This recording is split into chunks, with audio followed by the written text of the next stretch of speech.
கனவு கரியருக்கு right destination தேடுறீங்களா? அதுக்கு நீங்க சூஸ் பண்ண வேண்டியது சேரன் குரூப் ஆஃப் இன்ஸ்டிடியூஷன்ஸ் தான். கோயம்புத்தூர்ல SMS arts and science and Cheran health science, காங்கேயம்ல Cheran arts, Cheran women's college, Cheran college of டெக்னாலஜின்னு எல்லாமே ஒரே ட்ரஸ்டட் இன்ஸ்டிடியூஷன்ல. Admissions open. கால் 7708441116. இதுக்குன்னு ஒரு தனி கூட்டத்தை வந்து பணம் கொடுத்து ஒரு விர்ச்சுவல் வாரியர்ஸ்னு ஒரு குரூப்பை உருவாக்கி வச்சுருக்காங்க. இதுக்குன்னே வந்து இப்படியே வந்து கெட்ட விஷயங்களை அவதூறுகளை பரப்பக்கூடிய ஒரு குரூப்பை வச்சுக்கிட்டு இந்த குரூப்பெல்லாம் வந்து நம்ம தேர்ந்தெடுத்தோம்னா தமிழ்நாட்டுடைய தலையெழுத்து என்ன ஆகுது? மக்கள் வந்து பார்ப்பாங்கள்ல. இப்போ மக்களுக்கு வந்து இப்படிப்பட்ட ஒரு கூட்டத்தை அடையாளம் காட்டுனதுக்காக விஜய்க்கு நம்ம நன்றி சொல்லணும். இப்படிப்பட்ட ஒரு கூட்டமும் இருக்கே அப்படின்னு தமிழ்நாட்டில் இருக்கே. அப்போ இதெல்லாம் சரி பண்ண வேண்டிய தேவை இருக்குது அப்படின்றது தான் இன்றைக்கி கடமை. நம்ம யோசிக்க வேண்டியது. ஒவ்வொரு பெற்றோர்களும் கண் சிந்துவாங்கல்ல. இப்போ அந்த மகனை இழந்த பெற்றோர் என்ன பண்ணுவாங்க, என்ன பாவம் பண்ணாங்க சொல்லுங்க பார்ப்போம். எத்தனை பேர் காயம்பட்டவனுக்கு ஒருத்தனுக்காவது ஏதாவது உதவி பண்ணாரா அந்த விஜய்? சொல்லுங்க. தொடர்ந்து அவரோட கூட்டத்திலேயோ ஏதோ ஒரு விஷயத்துல இந்த மாதிரி நிகழ்வு நடந்துட்டே இருக்கு. ஆனால் அது ஒரு முறைப்படுத்தணும்னு ஒரு சரியான ஆக்ஷன் பண்ண மாதிரியே தெரில. தலைவன் எவ்வளியோ அவளிதாங்க தொண்டர்கள் இருப்பாங்க. தலைவனுக்கு வந்து மேடையில் ஏறி நடிக்கிறதுக்கு தான் தெரியும் அப்படின்னா தொண்டர்களும் அப்படி தானே இருப்பான். தலைவன் வந்து தொண்டர்கள் செய்யக்கூடிய செயல்களை நீங்கள் வந்து பாராட்டினீங்க, தவறுகளை வந்து நீங்கள் அனுமதிச்சிங்க அப்படின்னா தொண்டர்கள் எப்படி இருப்பான்? கடமை கண்ணியம் கட்டுப்பாடுன்னு பொதுச்சார அண்ணா. கடமையை செய்யணும், கண்ணியத்தோடு இருக்கணும், கட்டுப்பாடோடு இருக்கணும். அப்போ அந்த கட்டுப்பாடோட அதிமுக வளர்ந்தது. ஆனால் என்னைக்கு வந்து திமுக அதை கைவிட்டதோ, என்னைக்கு வந்து ரவுடிசத்துக்கு வழிவகுத்ததோ அன்னைக்கு வந்து எம்ஜிஆர் வந்து அப்பர் ஹேண்டாக போயிட்டார். எம்ஜிஆர் வந்து அந்த ரவுடிசத்துக்கும் வன்முறைக்கும் எதிராக அவர் மக்கள் நாயகனாக நின்றார். அதனால் எம்ஜிஆர் வந்து கடைசி வரைக்கும் அவர் உயிருள்ள வரைக்கும் அவர் முதலமைச்சராக இருந்தார். அப்போ பிரச்சனை என்னென்னா, எந்த கட்சி நல்வழியை கடைபிடிக்கிறதோ, எந்த கட்சி தன் தொண்டர்களை நல்வழிப்படுத்துகிறதோ, எந்த கட்சி தன் தொண்டர்கள் தவறு செய்யும் பொழுது சுட்டி காட்டி அவர்களை கண்டிக்கிறதோ அந்த கட்சி வந்து மக்கள் ஆதரவை பெறும். இல்லைன்னா வந்து உங்களுக்கு அந்த அது வந்து மக்கள் பார்த்துட்டு தானே இருக்காங்க. இப்போ எல்லா கட்சிகளும் வேட்பாளர் அறிவிக்காங்க, நல்ல ஸ்ட்ராங்கான கேண்டிடேட்ஸ் போடுறாங்க. இப்போ விஜய் கட்சி தனிச்சு நிற்கிது. 234 தொகுதிக்கும் ஒரு ஸ்ட்ராங்கான கேண்டிடேட்ஸ் போட முடியுமா? அவங்க தனிச்சு உண்மையிலே எலெக்ஷனை ஃபேஸ் பண்ணிடுவாங்களா? அவங்க இப்போ ஏகப்பட்ட குற்றச்சாட்டு வருது. இப்போ எதுக்கு விஜய் கட்சிக்கு இளைஞர்கள் போனாங்க சொல்லுங்க பார்ப்போம். ஏன் போனாங்க? திமுக அதிமுகவில் இளைஞர்களுக்கான அரசியல் கேரியர் குரோத் பார்த்து இல்லை. அப்போ அதை வந்து புது கட்சியில் போனால் அந்த பார்த்து கிடைக்கும். அதுக்காக இளைஞர்கள் போனாங்க. அந்த கட்சியில் நீ 5 கோடி கொண்டு வான்னு சொன்னால் எப்படி? அப்போ விஜய்க்காக போஸ்ட் ஓட்டினவன், விஜய்க்காக வந்து சினிமா டிக்கெட் எடுத்து கலர் டிக்கெட்டில் விற்றவன், விஜய்க்காக வந்து நற்பணிகள் செஞ்சவன், விஜய்க்காக வந்து இயக்கம் வச்சு நடத்தினவன், இவனெல்லாம் வந்து எங்கே போவான்? எங்கே பணத்துக்கு?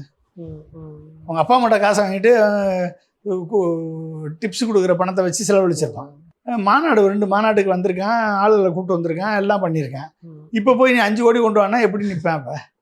அப்போ யார் நிற்க போகிறாங்க? எப்படி அண்ணாமலை கூப்பிடும்போதும் தொழில் அதிபர்கள், ரவுடிஸு, பிட்பாக்கெட்டுக்காரன், முடிச்ச வைக்க முள்ள மாதிரி எல்லாம் மொத்தமாக சேர்ந்தான். அதே மாதிரி இந்த தொழிலதிபர்கள், பணம் இருக்குவன், ஊழல் பண்ணவன், இவன்லாம் மொத்தமாக சேருவான். அவனுக்கு டிக்கெட் கொடுப்பாங்க அதிகமாக. நீங்கள் பாண்டிச்சேரியே எடுத்துக்கோங்க, 6 பேர் பிஜேபி. இதிலே தெரியுதா இல்லையா? 30 பேரில் 6 பேர் பிஜேபி. மிச்சம் இருக்கவங்க யாருன்னு அவங்களுடைய தொண்டர்களாக கூட இருக்கலாம். அது மாதிரி எத்தனை பேரை செலக்ட் பண்ணியிருக்காங்க, என்ன பண்ணியிருக்காங்கன்னு நம்மளுக்கு என்ன தெரியும்? அது மக்கள்கிட்ட போகிறப்ப தான் தெரியும் இவன் எப்படிப்பட்டவங்க. நிற்பாங்களா? முதல்ல நாமினேஷன் ஃபைல் பண்ணுற அளவுக்கு அவங்களால முடியுமா? நாமினேஷன் ஃபைல் பண்ண பிறகு ஹோல்டு பண்ண முடியுமா? பிரச்சாரத்துக்கு போக முடியுமா? பிரச்சாரம் பண்ண பிறகு செலவழிக்கிறதுக்கு பணம் இருக்குமா? செலவழித்த பிறகு என்ன பண்ணுவாங்க? ஜெயிக்க முடியுமா? இத்தனை கேள்வி இருக்குல்ல. ஓகே. அப்போ ஸ்டாலினும் சரி எடப்பாடியும் சரி தமிழ்நாடு ஃபுல்லாக சுற்றுவாங்க. கிட்டத்தட்ட 234 தொகுதியும் அவங்க கவர் பண்ணிடுவாங்க. இப்போ விஜய் அந்தளவு அக்ரெசிவாக பண்ணுவாரா, இல்லை சும்மா ஒரு 4 இடத்துல மட்டும் பேசிட்டு முடிச்சிருவாரா? போக வேண்டியதான். 4 இடம் 5 இடம் ஒரு நாளைக்கு போகிறதா லிஸ்ட்டு போட்டிருக்காங்க. இருக்குது இன்னும் எவ்வளோ நாள் இருக்குது? இன்னும் 1 மாதம் தான் இருக்குது. அது 23 நாள் அந்த பக்கம். இங்கே வந்து இன்னைக்கு என்ன டேட்டு? இன்னைக்கு 26 4 நாள் எங்கிட்ட. அப்போ 23 27 நாள். 2 நாளாக கழிச்சிருந்தேன். அந்த 23ல் 2 நாளாக 21 + 4 25 நாள் இருக்கு. 25 நாளில் வந்து ஒரு நாளைக்கு 4 ஊருன்னா எவ்வளோ ஆச்சு? 100 ஊருக்கு ஆகும். 100 இடத்துக்கு போக முடியும். இருக்குது 234 கான்ஸ்டியூன்சி இருக்குது. அப்போ மற்ற கான்ஸ்டியூன்சியில் இருக்கவங்களெல்லாம் கூப்பிட்டு வந்து பக்கத்தில் வச்சு பேச வைக்கணும். அவ்வளோதான். ஒரு நாளைக்கு 4 ஊருக்கு போகணும். மினிமம் 4லேருந்து 5 ஊருக்கு போனால் 5 ஊருக்கு போனால் கிட்டத்தட்ட 25 நாள். 5 ஊருக்கு போனால் 125 தொகுதி போகலாம். ஓகே சார், இன்னும் எலெக்ஷனுக்கு 1 மாதம் கூட இல்லை. டிஎம்கே ஏடிஎம்கே 2 பேரும் தீவிரமாக தேர்தல் வேலையை ஆரம்பிச்சிட்டாங்க. ஆனால் இன்னொரு பக்கம் நான் தான் அடுத்த முதல்வர்னு சொன்ன விஜய் இன்னும் களத்துக்கே வரலை. எப்படி பார்க்குறீங்க? அவர் தான் ஏதோ வேட்பாளர் அது அறிவிக்க போகிறாரு, பிரச்சாரத்துக்கு கிளம்புறாருன்னு சொல்கிறாங்க. பிரச்சாரத்துக்கு கிளம்புனா எத்தனை பேர் சாக போகிறானோ. விஜய் வந்து அதாவதுங்க, சொல்லிலும் செயலிலும் ஒன்றாக இல்லாதவன். அவனால் வந்து நீங்கள் வந்து ஒரு தலைவனாக பரிணமிக்க முடியாது. பிரச்சனைகள் கண்டு பயந்து ஓடுபவன் தலைவனாக முடியாது.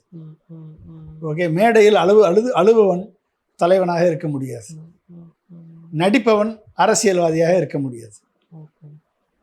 அரசியல்வாதி நடிகனாக மாற முடியாது. ஆனால் கிரவுண்டில் நிறைய சப்போர்ட் இருக்குது. இப்போ யார்கிட்டனாலும் இந்த டிவிக்கள் ஏதோ ஒன்று போய் யார் அடுத்த முதல்வர்னு கேட்டால் நிறைய பேர் விஜய்னு சொல்கிறத பார்க்க முடியுது. அது இந்த இளைஞர்களுக்கு அரசியல் விழிப்புணர்ச்சி இல்லைன்னு தான் அர்த்தம். இப்போ ஒரு குடும்பத்தையே பார்க்காத தலைவன் ஒரு எப்படிப்பட்ட ஒரு தலைமுறையை உருவாக்கி வச்சிருக்கான். நீங்கள் வந்து சினிமாவில் யாரை வந்து இப்போ ஹீரோவாக போடுறான்? ரவுடிசம் பண்ணுறவன், போதை அடிக்கிறவன், தண்ணி அடிக்கிறவன் தான் ஹீரோ. அந்த ஹீரோவை பார்த்து நானும் அப்படி தான் இருக்கணும்னு நினைக்கிறவன் தான் இப்போ இன்றைக்கி இருக்கக்கூடிய இளைஞரில் ஒரு சில பேர் இருக்காங்க. அந்த மாதிரி ஒரு 10% இளைஞர்கள் வந்து அந்த மாதிரி வந்து சினிமாவை பார்த்து அந்த போதைக்கு அடிமையாகி, சினிமா என்ற போதைக்கும் அடிமையாகி, ஒரு அரசியல் விழிப்புணர்ச்சி இல்லாமல் ஒரு 10% இளைஞர்கள் வந்து தங்களை தாங்களே வந்து ஒரு தற்கொலைகளாக மாற்றி கொண்டிருக்கிறார்கள். அப்போ அவர்களை வந்து நம்ம என்ன பண்ண முடியும்? அது இருக்க தான் செய்யும். அது வந்து சில நேரங்களில் வந்து தலைவர்கள் தான், தலைவனாக இருக்கவங்க தான் வந்து அதை கரெக்ட் பண்ணணும். ஆனால் விஜய் வந்து அதெல்லாம் கரெக்ட் பண்ணுற மாதிரி தெரியல. அவர்களை எப்படி பயன்படுத்துறது, அவர்களை எப்படி தனது செல்வாக்கை நிலைநிறுத்துவதற்கு அவர்களை எப்படி கூட்டமாக அழைப்பது, செத்தா அதோட முடிஞ்சு போச்சு. இப்போ முந்தா நாள் தஞ்சாவூரில் ஒரு பையன் வந்து பைக்கில் மோதி இறந்துட்டான். அந்த பையன் இறந்துட்டான். அந்த பையனை ஏதாவது கண்டுக்கிட்டாங்களா அவங்க? இவருக்கும் விஜய்க்கும் மக்களுக்கும் ஓசியானிக் எமோஷன் இருக்குன்னு சொன்னார். அது பேர் ஓசியானிக் எமோஷன். அது அந்த பையனுக்கு என்ன பண்ணாங்க? விஜய்க்கோ இல்லை தேவைக்க கட்சிக்கோ ஒரு தவறு நடந்துட்டா அதுக்கு ரெஸ்பான்ஸ் எடுத்துக்கக்கூடிய ஒரு தன்மையே இல்லைன்னு. எந்த தவறையும் ஏற்றுக்க மாட்டாங்க. அவங்க செய்கிறதெல்லாம் சரின்னு நினைப்பாங்க. சார், இப்போ லாஸ்ட் எலெக்ஷனில் வந்து 2021 வந்து கொங்கு பெல்ட்டில் தான் வந்து ஏடிஎம்கே வந்து பயங்கரமாக பெர்ஃபார்மன்ஸ் பண்ணாங்க. டிஎம்கேவால் அங்கே சரியாக பண்ண முடியல. இந்த வாட்டியும் ஏடிஎம்கேக்கு அந்த அளவு சப்போர்ட் தானே, இல்லை போன தடவை டிஎம்கே பெட்டராக பண்ணுறதுக்கான வாய்ப்புகள் இருக்குது? கொங்கு பெல்ட் எடுத்துக்கிட்டிங்கன்னா மொத்தம் கோயம்புத்தூர் 8 கான்ஸ்டுவன்சி. அதில் டிஎம்கே 7ல் நிற்கிது, சிபிஐக்கு 1 கொடுத்துருக்காங்க. ஏடிஎம்கே 7ல் நிற்கிது, பிஜேபிக்கு 1 கொடுத்துருக்காங்க. திருப்பூரில் 6 கான்ஸ்டுவன்சி. அதில் 6ல் டிஎம்கே நிற்கிது, 5ல் ஏடிஎம்கே நிற்கிது, 1 பிஜேபிக்கு போகுது. ஈரோடு 6. இதில் வந்து டிஎம்கே 5, சிபிஎம் 1, ஏடிஎம்கே 6. எல்லா இடத்துலையும் பார்த்தீங்கன்னா ஏடிஎம்கே தான் ஃபுல்லாக நிற்கிது. கொங்கு ஃபுல்லாக வந்து ஏடிஎம்கே ஸ்ட்ராங் ஹோல்டு. அவங்க ஃபுல்லாக நிற்கிறாங்க. ஆனால் கொங்குல இப்போ இருக்கக்கூடிய சுச்சுவேஷன் அண்டு திருப்பூரில் கொஞ்சம் எதிர்ப்பு இருக்குது. இந்த குப்பைகளெல்லாம் ஒழுங்காக சரியாக பண்ணலை, செய்யலை அப்படின்ற மாதிரிலாம். ஆமாம், சில லோக்கல் பிரச்சனைகள்னால சில இடங்களில் சில எதிர்ப்புகள் இருக்க தான் செய்யுது திமுக கவர்மெண்ட்டுக்கு. ஆனால் எந்த அளவுக்கு ஏடிஎம்கே இதை ஹேண்டில் பண்ண போகிறாங்க அப்படின்றது செந்தில் பாலாஜி ஃபேக்டரை பொறுத்து இருக்கு. செந்தில் பாலாஜி, முத்துசாமி, சுவாமிநாதன், மூத்த அமைச்சர்கள் இவங்களுடைய கான்ட்ரிபியூஷனை பொறுத்து அங்கே நம்ம சொல்லலாம். அதே மாதிரி நீங்கள் வந்து சென்னை ஃபுல்லாக வந்து மெஜாரிட்டி 16 சீட்டு, ஏடிஎம்கே 13ல் கண்டெஸ்ட் பண்ணது, பிஜேபி 3 போடுது. செங்கல்பட்டு 6ல் 6 டிஎம்கே, 4 ஏடிஎம்கே, 2 பிஎம்கே. அதாவது நார்த்து ஃபுல்லாக வந்து பிஎம்கேக்கு இம்பார்ட்டன்ஸ் கொடுத்துருக்காங்க. PMK dominated area. டிஎம்கே வந்து எல்லா சீட்லேயும் மெஜாரிட்டி டிஎம்கே தான் கண்டெஸ்ட் பண்ணுறாங்க. ஆமாம், விசிகே இருக்கும். ஆமாம், விசிகேயும் டிஎம்கேயும் நிற்கிது. பிஜேபி ரொம்ப கம்மி, அங்கே ஒன்றும் இல்லை. ஆனால் தஞ்சாவூர் டெல்டா ரீஜனில் எடுத்துக்கிட்டிங்கன்னா டிஎம்கே ஸ்ட்ராங் ஹோல்டு அது. அங்கே வந்து மெஜாரிட்டி டிஎம்கே தான், சிபிஐ ஒரு இடத்துல கொடுத்துருக்காங்க. என்டிஏ எடுத்துக்கிட்டிங்க அப்படின்னா ஏடிஎம்கே மோஸ்ட்டு, அமமுக சில இடங்களில் கொடுத்துருக்காங்க. அடுத்து வந்து வெஸ்டர்ன் ரீஜன் அது ஃபுல்லாக நம்ம பார்த்துட்டோம் ஏற்கனவே. அடுத்து வந்து கடலூர் இதெல்லாம் நீங்கள் பார்த்தீங்கன்னா அதுவும் நம்ம பார்த்தாச்சு. அப்புறம் வந்து மதுரை ஃபுல்லாக 7 DMK ADMK direct contest. Madurai tough fight தான் மதுரை. தேனி 4 டிஎம்கே 2 ஏடிஎம்கே 2 அமமுக. அப்புறம் திண்டுக்கல் 7 டிஎம்கே 7 ஏடிஎம்கே ஃபுல்லாக. திண்டுக்கல் 2 விருதுநகரில் 6 டிஎம்கே 1 காங்கிரஸ் 6 டிஎம்கே 1 அமமுக விருதுநகர். சிவகங்கை எடுத்துக்கிட்டிங்கன்னா 4 3 DMK Congress 1 ADMK 4. Ramanathapuram 4 DMK 1 ADMK 3 BJP 1 DMK 4 ADMK 3 BJP 1 நிற்கிது. ஸோ இது வந்து ஓவராலாக பார்த்தீங்கன்னா 170 சீட்ஸில் டஃப்பான ஃபைட்டு வந்து ஏடிஎம்கேக்கும் டிஎம்கேக்கும் இருக்குது. ஆனால் இந்த அரித்மெட்டிக்கு வந்து டிஎம்கேக்கு சாதகமாக இருக்கிறதுனால ஒரு சில சின்ன கரெக்ஷன்ஸ் பண்ண வேண்டிய மக்கள் நீதி மையத்தை உள்ள கொண்டாடணும். தமிழக வாழ்வுரிமை கட்சி வேல்முருகன் அவரை சமாதானப்படுத்தி உள்ள கொண்டாடணும். இப்போ கொங்கு தனியரசு வந்து இப்போ வெளியே போகிறதா கேள்விப்படுறேன். இப்போ இவங்களுக்கெல்லாம் வந்து கொஞ்சம் அக்கமடேட் பண்ணி உள்ளே கொண்டு வந்தாங்கன்னா ஒரு ஸ்ட்ராங்கான ஒரு ப்ரெசன்ஸ் இருக்கும். அப்போ 50% மேலே இருக்கக்கூடிய டிஎம்கே -5% ஆன்டி இன்கம்பன்சி போனால் கூட 45% வந்து லீடிங் பொசிஷன், லீடிங் எட்ஜ் இருக்கு. அப்போ 160 இடங்களுக்கு மேலே ஜெயிக்கிறதுக்கு வாய்ப்பு இருக்கு. as of now டிஎம்கே தான் வந்து அப்பர் ஹேண்ட்ல இருக்கு. ஏடிஎம்கே ஃபாலோ அப்ல இருக்கு. இப்போ எடப்பாடி ரொம்ப கவர்ச்சிகரமா ஃப்ரிட்ஜ் 3 சிலிண்டர் இந்த மாதிரி நிறைய விஷயம் இது பண்ணியிருக்காரு. ஆனா அது பெருசா கிரவுண்ட்ல இதான மாதிரி தெரியல, அவ்வளவு இம்பாக்ட் கொடுக்கலையா அந்த அறிவிப்புகள்? இம்பாக்ட் எப்படிங்க கொடுக்கும்? எடப்பாடி வந்து சொன்னதை என்னைக்காவது செஞ்சிருக்காரா? 10.5 ரிசர்வேஷன் கொடுக்குறேன்னு சொல்லி வன்னிய மக்களை ஏமாத்தினாரு. 2 முறை அவங்ககிட்ட ஓட்டு வாங்கி ஜெயிச்சாரு. திரும்பி போன முறை இந்த முறை எலெக்ஷனில் போகிறப்ப வடக்கு மாவட்டங்களுக்கு போனவுடனே நான் திரும்பி வந்தால் செய்வேன்னாரு. சிவகங்கையில் போய் அதெல்லாம் முடிஞ்சு போச்சு, அதை விட்டுருங்க அப்படின்ட்டாரு. அப்போ இப்படி இரட்டை வேடம் போடக்கூடியவர்களை எப்படி நம்புவாங்க மக்கள்? அப்போ இவர் வந்து 2000 ரூபா கொடுக்குறேன்றாரு, எப்படி நம்புவாங்க? ஏற்கனவே 1500 ரூபா கொடுக்குறேன்னாரு. ஆனால் 1000 ரூபா கொடுக்குற திமுக தான் ஓட்டு போட்டாங்க. 1000 ரூபா திமுக 1000 ரூபா கொடுத்து 2000 ரூபாயும் இப்போ கொடுத்துருக்காங்க. இப்போ வந்து மக்கள் வந்து எடை போட்டு பார்ப்பாங்க, நம்பிக்கை எங்கே இருக்குது. அப்போ அந்த நம்பிக்கைக்கு சொல்வதை செய்யக்கூடிய நம்பிக்கையுள்ள தலைவர்கள் யாருன்னு பார்த்து தான் செலக்ட் பண்ணுறாங்க.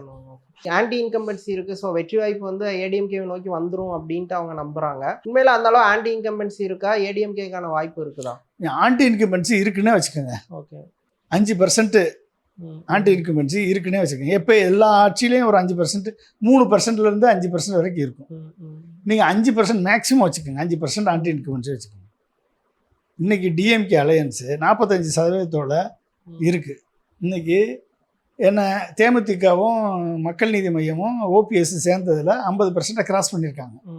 இதில் ஒரே ஒரு ட்ராபேக்கு டிஎம்கேக்கு என்ன அப்படின்னா, மக்கள் நீதி மையத்துக்கு எந்த ரெப்ரசன்டேஷன் இல்லாமல் அவர் வந்து குறைஞ்ச சீட்டு உதயசூரியன் சின்னத்தில் போட்டிடுறேன்னு சொல்லிட்டு மனசு வெறுத்து நான் வந்து வேணான்னு சொல்லிட்டு போயிட்டார். கண்டஸ்டே பண்ணலன்னு சொல்லிட்டு போயிட்டார்.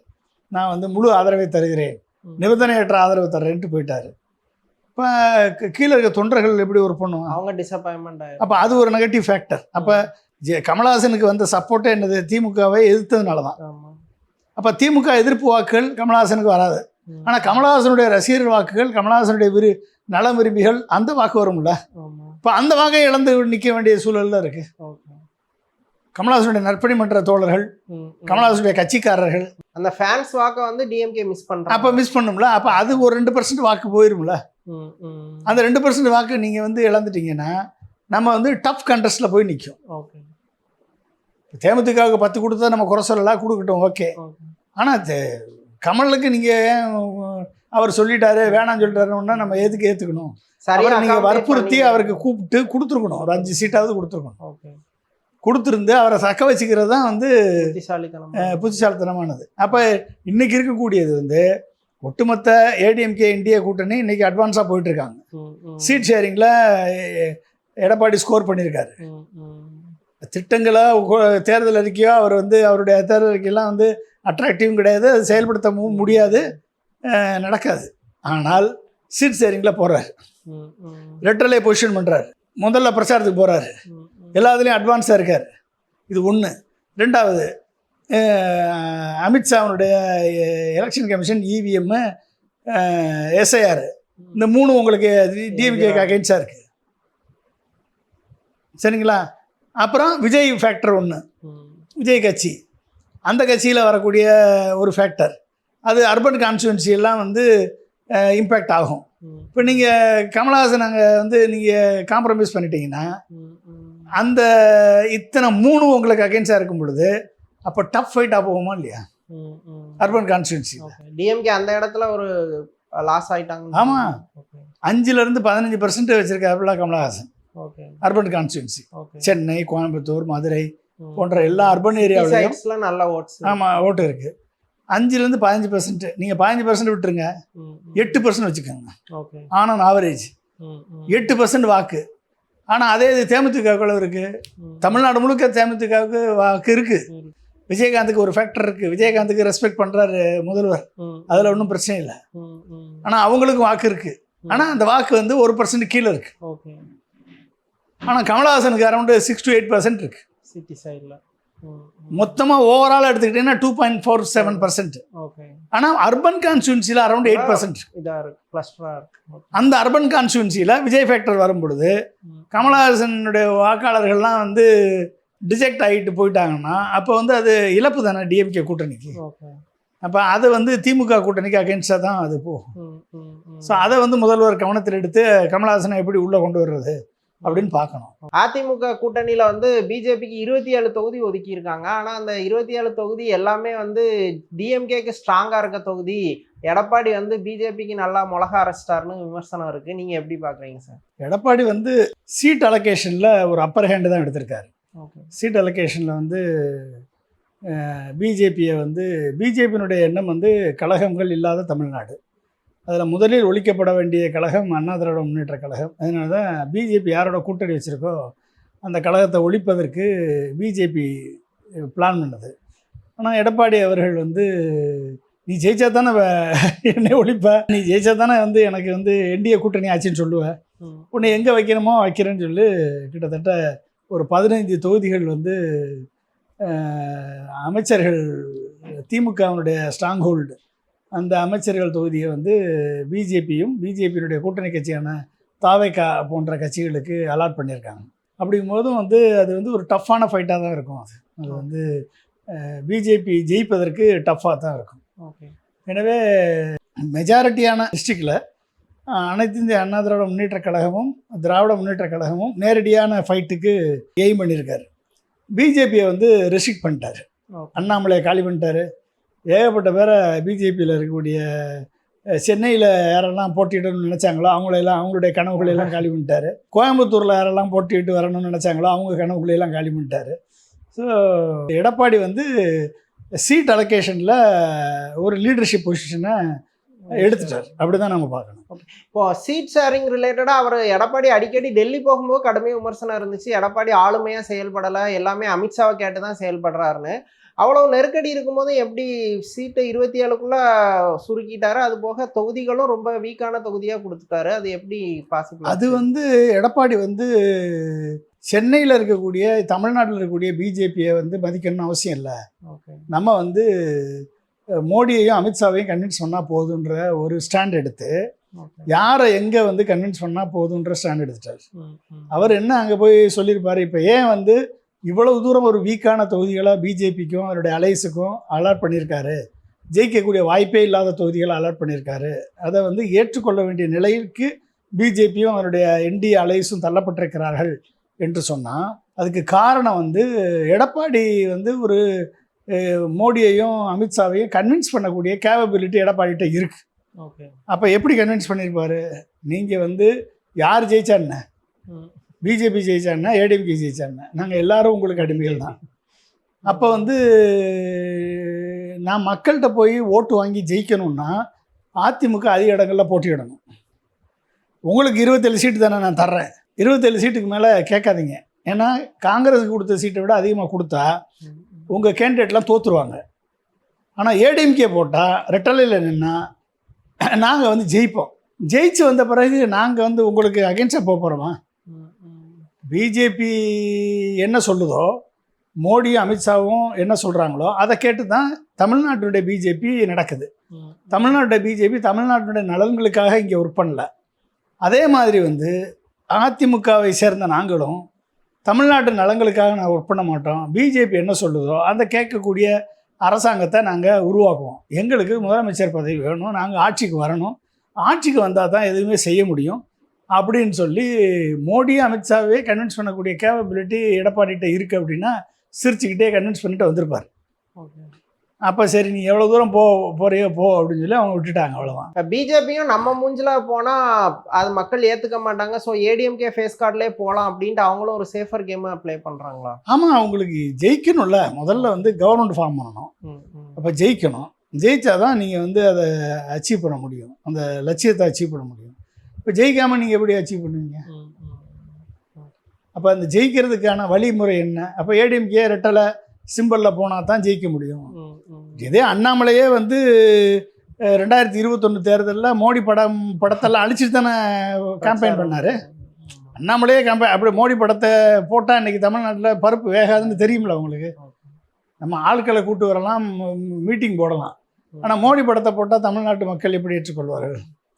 அப்போ அந்த பயம் இருக்குது உங்களுக்கு. அந்த பயத்தின் காரணமாக ரெட்டலை அப்படின்னு சொன்னால் அதுக்கு கூடுதல் வேல்யூ மதிப்பு இருக்குது. அப்போ நாங்கள் வந்து மோடி படத்தை போட்டு கேட்க மாட்டோம் அப்படின்ற மாதிரி உங்கள் படத்தை போட்டால் இங்கே செல்லுபடி ஆகாது.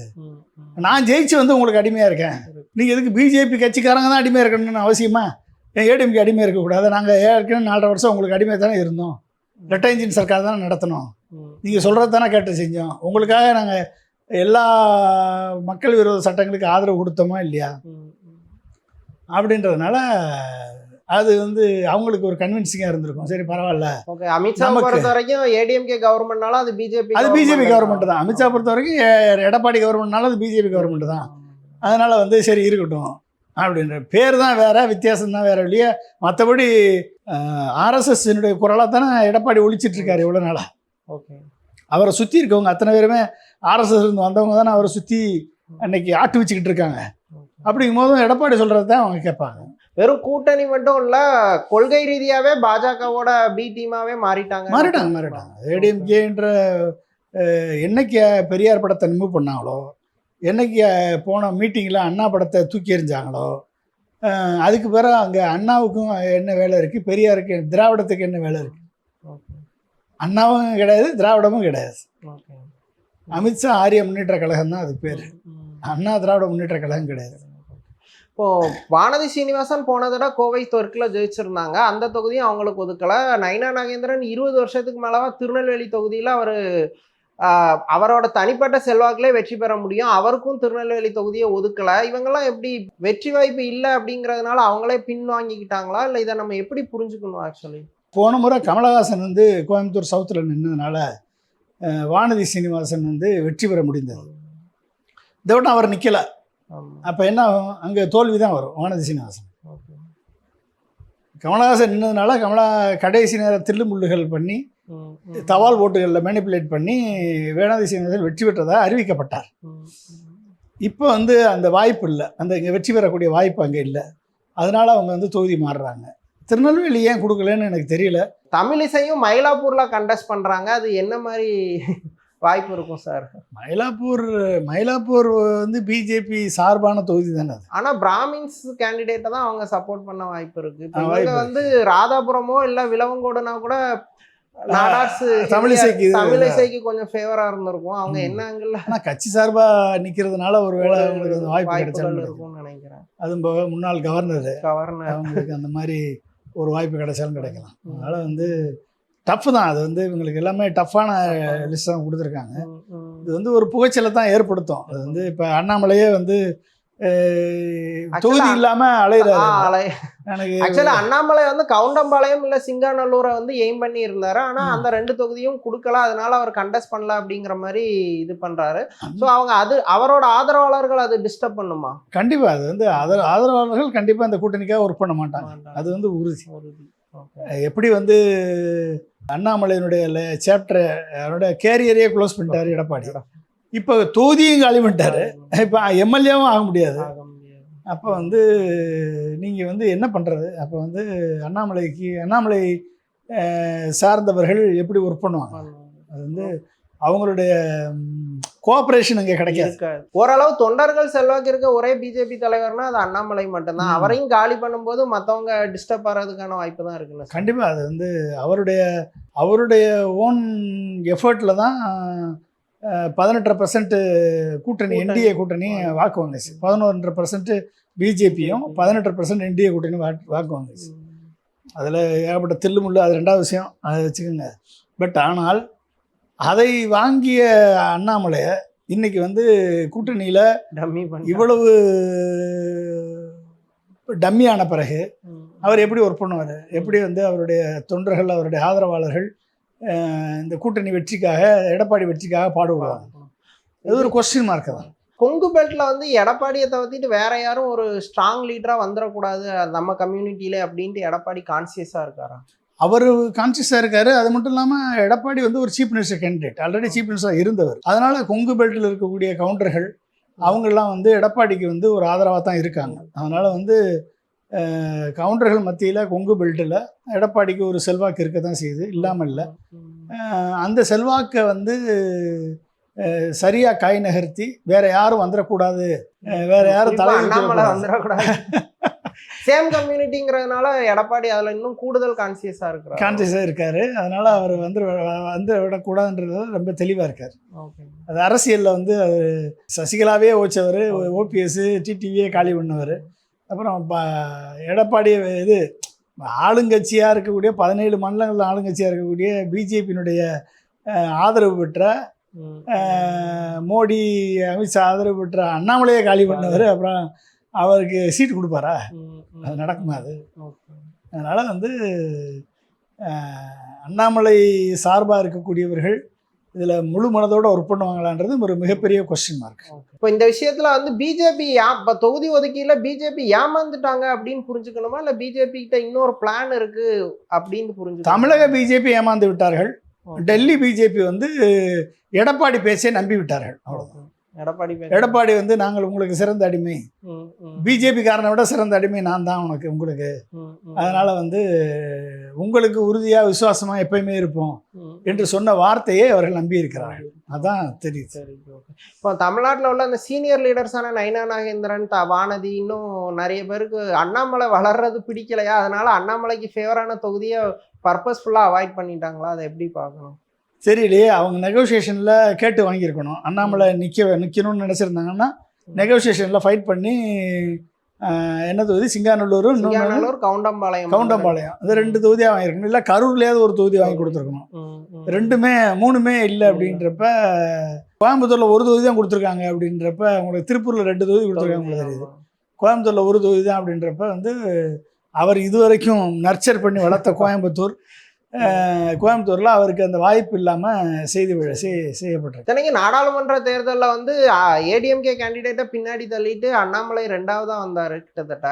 ஸோ அப்போ ஓரளவு பிஜேபிக்கு அங்கே ஸ்ட்ராங் ஹோல்டு இருக்குன்னு அதை அடிக்கணும்னு தானே எடப்பாடி இந்த வேலை பண்ணுறாரு. அப்போ நீங்கள் வந்து மதுரையிலும் வந்து பிஜேபி 3ஆம் இடம், ஏடிஎம்கே 3ஆம் இடத்துக்கு போயிடுச்சு. அதனால் மதுரையை திருப்பி 1 கொடுக்கல. கோயம்புத்தூர்லையும் 3ஆம் இடத்துக்கு போயிடுச்சு. அதனால கோயம்புத்தூர்லையும் பிஜேபிக்கு வாய்ப்பு கொடுக்கல. வாய்ப்பு கொடுத்தா வளர்ந்துருவாங்கன்றது ரொம்ப சாதுரியமாக தான் பண்ணியிருக்காரு எடப்பாடி. பிஜேபி அப்படியே கண்ட்ரோல்லே வச்சுட்டாருன்னு தான் புரிஞ்சுக்கணும். பிஜேபி சென்னை பிஜேபியை கண்ட்ரோல் வச்சிருக்காரு, தமிழ்நாடு பிஜேபி கண்ட்ரோல் வச்சிருக்காரு. ஏன் அங்கேயே நான் வந்து டைரக்டாக நான் வந்து மாஸ்டருக்கே அடிமையாகிட்ட பிறகு கீழே இருக்க இவனுக்கு எதுக்கு அடிமையாகணும், இவனை எங்கே வைக்கணுமோ வச்சுட்டு போகிறோம், அவன் முடிஞ்சு போச்சு. இப்போ பீகார்ல வந்து நிதிஷ்குமாரை முன்னிறுத்தி தேர்தலை சந்திச்சுட்டு அப்புறம் நிதிஷ்குமாரை தூக்கிட்டாங்க. இப்போ தமிழ்நாட்டிலேயே அதுக்கான வாய்ப்புகள்லாம் இருக்கு. 2 முதலமைச்சருக்கு வாய்ப்பு இருக்கு. எடப்பாடி ஒருவேளை எடப்பாடி என்டிஏ கூட்டணி அறுதி பெரும்பான்மை பெற்று அமைச்சரை ஒரு வாய்ப்பு வந்தால் எடப்பாடி வந்து கொஞ்ச நாள் முதலமைச்சராக வச்சுருப்பாங்க. அதுக்கப்புறம் ஏடிஎம்கே காலி பண்ணால் தானே பிஜேபி வளர முடியும். எம்எல்ஏ காசு கொடுத்தோம் அந்த மாதிரி. எடப்பாடி வந்து ரொம்ப நான் பணிஞ்சு போகிறேன் அப்படின்ற மாதிரி இறங்கிடுவார். ஏன்னா மத்திய அரசுக்கு பணிந்து போகக்கூடிய ஆள் தான் அவர். அப்போ தமிழ்நாட்டினுடைய உரிமைகளை, தமிழ்நாட்டினுடைய முழக்கங்களை, தமிழ்நாட்டினுடைய உரிமை குரலை, தமிழ்நாட்டினுடைய மாநில சுயாட்சி, இருமொழி கொள்கை இதெல்லாம் வந்து அடகு வச்சு அவங்களுக்கு சாதகமாக தமிழ்நாட்டினுடைய கோயில்களை தாரை வார்த்து அவங்க என்ன சொல்கிறாங்களோ அத்தனையும் கேட்டு செஞ்சாருன்னா அவர் முதலமைச்சராக கன்டினியூ பண்ணுவார். அப்படி இல்லைன்னா அவரை மாற்றிட்டு 2 முதலமைச்சர் கிடப்பாங்க. 2 முதலமைச்சர் கிடச்சாங்கன்னா இருக்கக்கூடிய பிரச்சனைகள்லாம் வந்து போய் தலைக்கு மேலே நிற்கும். இன்றைக்கி வேற ஒன்றும் இல்லை. இப்போ எடப்பாடி வந்து சீட் ஷேரிங்கில், சீட் அலாட்மெண்ட்டில் பிஜேபியை தன் கட்டுக்குள் கொண்டு வந்து விட்டார். ஆளுமை நிறைந்தவர் அப்படின்றத ஒத்துக்கிறோம். சரி, இப்போ எடப்பாடி வந்து ஃப்ரிட்ஜ் கொடுக்குறேன்னு சொல்லியிருக்காரு. ஏற்கனவே 3 அறிவிப்பு கொடுத்தாரு. அதில் 60,000 கோடி ஃப்ரிட்ஜு கொடுக்குறாரு. அது 20,000 கோடி, 80,000 கோடி. அப்புறம் இந்த மாடு கீடெல்லாம் சேர்த்து தரேன் இருக்காரு. அதெல்லாம் சேர்த்திங்கன்னா 1 லட்சம் கோடி வருது. இப்போ ஏற்கனவே ஃபிஸ்கல் டெபிசிட் 1 லட்சம் கோடி, இத்தனை இலவச அறிவிப்புகள் 1 லட்சம் கோடி, 2 லட்சம் கோடி. நீ அடுத்து பாரத பிரதமர் மோடி வந்து பிரச்சாரத்துக்கு வருவார்ல, வரும்போதும் எடப்பாடி வந்து எஃப்ஆர்பிஎம் ஆக்டை எனக்கு தளர்த்தி நீங்கள் வந்து நான் கடன் வாங்குறதுல 2%, நான் அது 3% தான் வாங்க முடியும் ஜிஎஸ்டிபியில். தமிழ்நாட்டினுடைய பொருளாதாரத்தில் 3% அளவுக்கு கடன் வாங்கலாம். அதுக்கு மேலே வாங்க முடியாதுன்றது எஃப்ஆர்பிஎம் ஆக்ட். எனக்கு வந்து தளர்த்தி கூட 1%, 2% வாங்குறதுக்கு எனக்கு வந்து சரி, எடப்பாடி தான் முதலமைச்சர், அதிமுக முதலமைச்சர் தான், எடப்பாடி தான் முதலமைச்சர், எங்கள் சார்பாக என்டிஏ சார்பாக எடப்பாடி தான் முதலமைச்சர். அந்த முதலமைச்சர் கொடுத்த வாக்குறுதிகளை நிறைவேற்றுவதற்கு நாங்கள் வரி போட்டு உங்கள் மக்களை துன்பப்படுத்த மாட்டோம். அதிகமான கடன் வாங்குவதற்கு, கடன் வாங்கி திட்டங்களை செயல்படுத்துவதற்கு நாங்கள் வந்து உறுதுணையாக இருப்போம். அதனால எஃப்ஆர்பிஎம் ஆக்டை தமிழ்நாட்டுக்காக விதிவிலக்கு ஏற்படுத்தி 4%லேருந்து 5%, 4.5%, 5%க்கு மேலே தமிழ்நாட்டுடைய பொருளாதாரத்துக்கு அளவுக்கு மேலே கடன் வாங்குறதுக்கு நான் அனுமதிக்கிறேன் அப்படின்னு மோடி சொல்ல போகிறா எடப்பாடி? வாய்ப்பு இல்லை. 1. 2வது ஃபிஸ்கல் டேக்ஸ் ரெவல்யூஷன். எடப்பாடி தான் முதலமைச்சர். எடப்பாடி சொன்ன திட்டங்களை நிறைவேற்றுவதற்கு 1 லட்சம் கோடிக்கு மேலே ஆகுது. ஏற்கனவே 1 லட்சம் கோடி ஃபிஸ்கல் டெபிசிட்டு 2 லட்சம் கோடிக்காக நான் வந்து டேக்ஸ் ரெவல்யூஷனில் ஏற்கனவே 41% தான் இருக்குது. நம்ம கட்டுற ஜிஎஸ்டியில் 41% தான் டேக்ஸ் ரெவல்யூஷன் கொடுக்குறோம். இப்போ நான் 50% மாற்றி நான் டேக்ஸ் ரெவல்யூஷனில் தமிழ்நாட்டுக்கு அதிக நிதி கிடைக்கிற மாதிரி நான் ஏற்பாடு பண்ணுறேன்னு மோடி வந்து சொல்லுவாரா? வாய்ப்பு இல்லை. 2. 3வது செஸ்ஸு போடுறாரு. டேக்ஸ் ரெவல்யூஷனில் வரக்கூடிய பணத்தை செஸ்ஸு போடுறாரு. 2014 10% இருந்த செஸ்ஸு இன்றைக்கி 28% செஸ். நான் வந்து தமிழ்நாட்டுக்காக எடப்பாடியை முதலமைச்சர் ஆகிறதுக்காக நான் வந்து செஸ்ஸை வந்து நான் குறைச்சிருவேன். செஸ் வரியை வந்து 10% ஆக்கிடுவேன். ஆக்கி உங்களுக்கு முழுமையாக நான் கொடுக்குற அந்த 50% டேக்ஸ் ரெவல்யூஷன் முழுமையாக வர்ற மாதிரி நான் ஏற்பாடு பண்ணி தமிழ்நாட்டை காப்பாற்றுவேன் அப்படின்னு மோடி சொல்லுவாரா? வாய்ப்பு இல்லை. 4வது நீட்டை. நாங்கள் வந்து நான் ஏற்கனவே ஆட்சியில் இருக்கோம், எடப்பாடி மட்டும் முதலமைச்சர் ஆனாருன்னா உங்களுக்கு நீட்டு, தமிழ்நாடுக்கு நீட்டு கிடையாது, நீங்களே வச்சுக்கோங்க அப்படின்னு சொல்லுவாரா? வாய்ப்பு இல்லை. 3வது நான் வந்து என்றைக்குமே இந்தியை திணிக்க மாட்டேன், இருமொழி கொள்கையை நான் மதிக்கிறேன், நேஷனல் எஜுகேஷன் பாலிசியை திணிக்க மாட்டேன் அப்படின்னு சொல்லுவாரா? வாய்ப்பில்லை. வாய்ப்பில்லை. அப்போ இத்தனையும் வாய்ப்பில்லை. உன எதுக்கு நான் தேர்ந்தெடுக்கணும்? தமிழ்நாட்டு மக்கள் கேட்பானா இல்லையா? இத்தனையும் செய்ய மாட்டீங்க. பிஜேபி வந்தாலும் முக்கியமான விஷயத்துலலாம் பிஜேபிக்கு வந்து அதிமுக ஒரு நெருக்கடியோ ஒரு கேட்டு வாங்க மாட்டேன். அப்போ நீ இதையும் செய்ய மாட்ட, எதுவும் பண்ண மாட்ட, உன்னை எப்படி நம்பி ஓட்டு போடுவாங்க? அதுக்கு பிஜேபிக்கே ஓட்டு போட்டுடலாம்ல. ஆனால் இப்போ ஆளும் திமுக ஆட்சி மேலே கடும் ஆன்டி இன்கம்பன்சி இருக்குது. ஸோ வெற்றி வாய்ப்பு வந்து ஏடிஎம்கே நோக்கி வந்துடும் அப்படின்ட்டு அவங்க நம்புகிறாங்க. உண்மையில் அந்த அளவு ஆன்டி இன்கம்பன்சி இருக்கா? ஏடிஎம்கேக்கான வாய்ப்பு இருக்குதா? ஆன்டி இன்கம்பன்சி இருக்குன்னே வச்சுக்கோங்க. ஓகே, 5% ஆன்டி இன்கம்பன்சி இருக்குன்னே வச்சுக்கோங்க. எப்போ எல்லா ஆட்சியிலையும் ஒரு 5%, 3%லேருந்து 5% வரைக்கும் இருக்கும். நீங்கள் 5% மேக்ஸிமம் வச்சுக்கோங்க. 5% ஆன்டி இன்கம்பன்சி வச்சுக்கோங்க. இன்றைக்கி டிஎம்கே அலையன்ஸு 45% இருக்குது. இன்றைக்கி என்ன தேமுதிகவும் மக்கள் நீதி மையமும் ஓபிஎஸ் சேர்ந்ததில் 50% கிராஸ் பண்ணியிருக்காங்க. இதில் ஒரே ஒரு டிராபேக்கு டிஎம்கேக்கு என்ன அப்படின்னா, மக்கள் நீதி மையத்துக்கு எந்த ரெப்ரசன்டேஷன் இல்லாமல் அவர் வந்து குறைஞ்ச சீட்டு உதயசூரியன் சின்னத்தில் போட்டிடுறேன்னு சொல்லிட்டு மனசு வெறுத்து நான் வந்து வேணான்னு சொல்லிட்டு போயிட்டார். கண்டஸ்டே பண்ணலன்னு சொல்லிட்டு போயிட்டார். நான் வந்து முழு ஆதரவை தருகிறேன், நிபந்தனையற்ற ஆதரவு தர்றேன்ட்டு போயிட்டார். இப்போ கீழே இருக்க தொண்டர்கள் எப்படி ஒரு பண்ணுவாங்க? அவங்க டிசப்பாயின்மெண்ட் ஆயிடும். அப்போ அது ஒரு நெகட்டிவ் ஃபேக்டர். அப்போ கமலஹாசனுக்கு வந்த சப்போர்ட்டே என்னது? திமுகவை எதிர்த்ததுனால தான். அப்போ திமுக எதிர்ப்பு வாக்குகள் கமலஹாசனுக்கு வராது. ஆனால் கமலஹாசனுடைய ரசிகர்கள் வாக்குகள், கமலஹாசனுடைய நலம் விரும்பிகள் அந்த வாக்கு வரும்ல. இப்போ அந்த வாக்கை இழந்து நிற்க வேண்டிய சூழலில் இருக்கு. கமலஹாசனுடைய நற்பணி மன்ற தோழர்கள், கமலஹாசனுடைய கட்சிக்காரர்கள் அந்த ஃபேன்ஸ் வாக்கை வந்து டிஎம்கே மிஸ் பண்றாங்க. அப்போ மிஸ் பண்ணும்ல. அப்போ அது ஒரு 2% வாக்கு போயிரும்ல. அந்த 2% வாக்கு நீங்கள் வந்து இழந்துட்டீங்கன்னா நம்ம வந்து டஃப் கண்டஸ்டில் போய் நிற்கும். தேமுதிகவுக்கு 10 கொடுத்தா நம்ம குறை சொல்லலாம், கொடுக்கட்டும், ஓகே. ஆனால் கமலுக்கு நீங்கள் அவர் சொல்லிட்டாரு வேணான்னு சொல்லிட்டாருன்னா நம்ம எதுக்கு ஏற்றுக்கணும்? அவரை நீங்கள் வற்புறுத்தி அவருக்கு கூப்பிட்டு கொடுத்துருக்கணும். ஒரு 5 சீட்டாவது கொடுத்துருக்கணும். கொடுத்துருந்து அவரை தக்க வச்சுக்கிறது தான் வந்து புத்திசாலித்தனமானது. அப்போ இன்றைக்கி இருக்கக்கூடியது வந்து ஒட்டுமொத்த ஏடிஎம்கே இந்தியா கூட்டணி இன்றைக்கி அட்வான்ஸாக போயிட்டுருக்காங்க. சீட் ஷேரிங்கில் எடப்பாடி ஸ்கோர் பண்ணியிருக்காரு. திட்டங்களோ தேர்தல் அறிக்கையோ அவர் வந்து அவருடைய தேர்தல் அறிக்கையெல்லாம் வந்து அட்ராக்டிவும் கிடையாது, அது செயல்படுத்த முடியாது, நடக்காது. ஆனால் சீட் ஷேரிங்கில் போகிறாரு, ரெட்டலை பொசிஷன் பண்ணுறாரு, முதல்ல பிரச்சாரத்துக்கு போகிறாரு, எல்லாத்துலேயும் அட்வான்ஸாக இருக்கார். இது ஒன்று. ரெண்டாவது, அமித்ஷாவுடைய எலெக்ஷன் கமிஷன், இவிஎம், எஸ்ஐஆர், இந்த 3 உங்களுக்கு டிஎம்கேக்கு அகைன்ஸ்டாக இருக்குது. சரிங்களா? அப்புறம் விஜய் ஃபேக்டர் ஒன்று, விஜய் கட்சி, அந்த கட்சியில் வரக்கூடிய ஒரு ஃபேக்டர், அது அர்பன் கான்ஸ்டுவன்சியெல்லாம் வந்து இம்பேக்ட் ஆகும். இப்போ நீங்கள் கமலஹாசன் அங்கே வந்து நீங்கள் காம்ப்ரமைஸ் பண்ணிட்டீங்கன்னா அந்த இத்தனை 3 உங்களுக்கு அகைன்ஸ்டாக இருக்கும் பொழுது அப்போ டஃப் ஃபைட்டாக போகுமா இல்லையா? அர்பன் கான்ஸ்டுவன்சி டிஎம்கே அந்த இடத்துல ஒரு லாஸ் ஆகிட்டாங்க. ஆமாம், 5% 15% வச்சுருக்காருல கமலஹாசன். அர்பன் கான்ஸ்டுவன்சி சென்னை, கோயம்புத்தூர், மதுரை போன்ற எல்லா அர்பன் ஏரியாவிலும் நல்ல ஓட்ஸ். ஆமாம், ஓட்டு இருக்குது. 5% 15%. நீங்கள் 15% விட்டுருங்க, 8% வச்சுக்கோங்க. ஆனால் ஆவரேஜ் 8% வாக்கு. ஆனால் அதே இது தேமுதிகவுக்குள்ள இருக்குது. தமிழ்நாடு முழுக்க தேமுதிகவுக்கு வாக்கு இருக்குது. விஜயகாந்துக்கு ஒரு ஃபேக்டர் இருக்குது. விஜயகாந்துக்கு ரெஸ்பெக்ட் பண்ணுறாரு முதல்வர், அதில் ஒன்றும் பிரச்சனை இல்லை. ஆனால் அவங்களுக்கும் வாக்கு இருக்குது. ஆனால் அந்த வாக்கு வந்து 1% கீழே இருக்குது. ஆனால் கமலஹாசனுக்கு அரௌண்டு 6 to 8% இருக்குது சிட்டி சைடில். மொத்தமாக ஓவரால் எடுத்துக்கிட்டீங்கன்னா 2.47%. ஆனால் அர்பன் கான்ஸ்டுவன்சியில் அரௌண்ட் 8% அந்த அர்பன் கான்ஸ்டுவன்சியில் விஜய் ஃபேக்டர் வரும் பொழுது கமலஹாசனுடைய வாக்காளர்கள்லாம் வந்து டிஜெக்ட் ஆகிட்டு போயிட்டாங்கன்னா அப்போ வந்து அது இழப்பு தானே டிஎம்கே கூட்டணிக்கு. அப்போ அது வந்து திமுக கூட்டணிக்கு அகென்ஸ்டாக தான் அது போகும். ஸோ அதை வந்து முதல்வர் கவனத்தில் எடுத்து கமலஹாசனை எப்படி உள்ளே கொண்டு வர்றது அப்படின்னு பார்க்கணும். ஓகே சார், தமிழ்நாடு அரசியல் குறித்து பல விஷயங்களை விரிவாக பேசுனீங்க. ரொம்ப மிக்க நன்றி மேம்.